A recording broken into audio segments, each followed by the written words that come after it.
In this session, we're going to talk about the last 2 months, because what tends to happen is, obviously, it's Halloween today, and then we got November the 5th, and then it's December, and it's Christmas trees, and people are kind of winding down.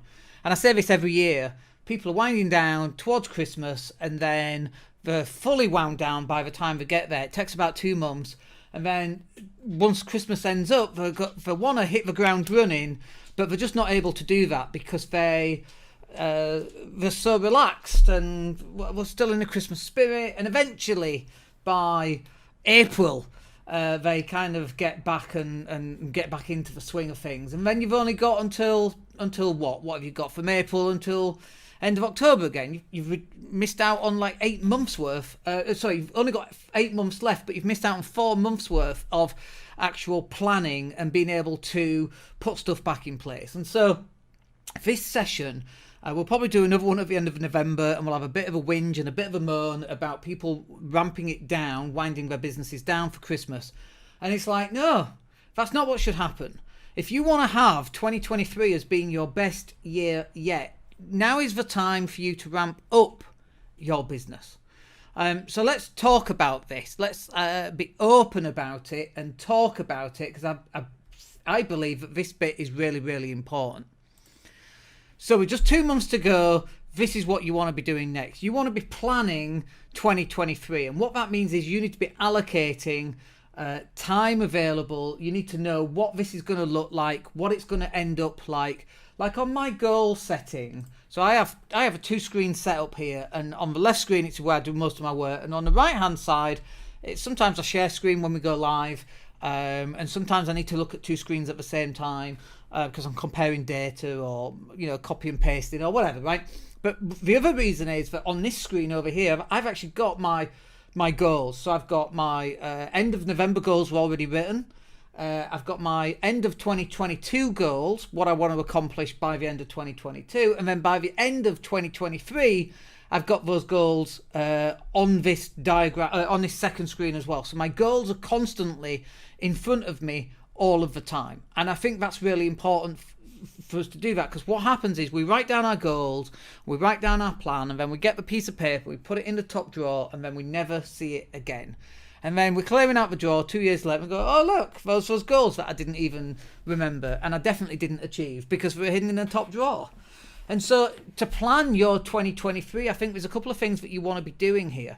First one, obviously, is you want to be writing down your goals. Now, I actually have these things, which is a to-do list, top priorities, reminders, ideas.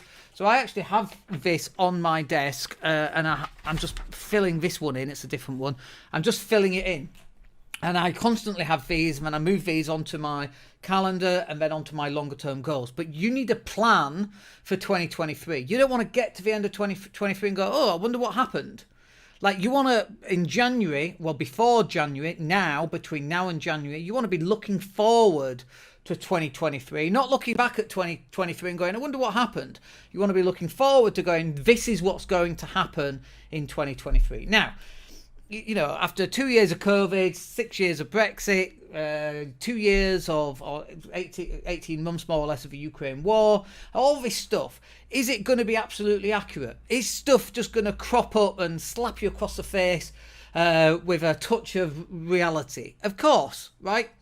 That's not the point. The point is that you plan, and the fact you've got a plan means that you can then deviate off that plan, because no plans work 100%. Like, very, very rare does that actually happen. Plans go all over the bloody place.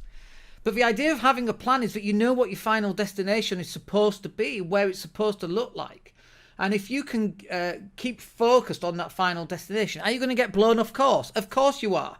But it's going to allow you to pull yourself back onto course and see that final destination as to, okay, this is what I want my 2023 to look like.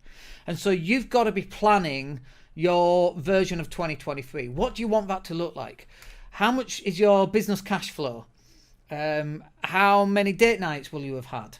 What's your body fat percentage? How many times will you have gone to the gym every single week? Like, I know, for example, right now we've got 7 weeks left before I fly off to the UK for Christmas, right? So I've got 5 CrossFit sessions every week for the next 7 weeks. So I've got 35 CrossFit sessions, although I am in London in December, so I'll miss out on 3 of them. So I've got 32 CrossFit sessions that I've got to attend.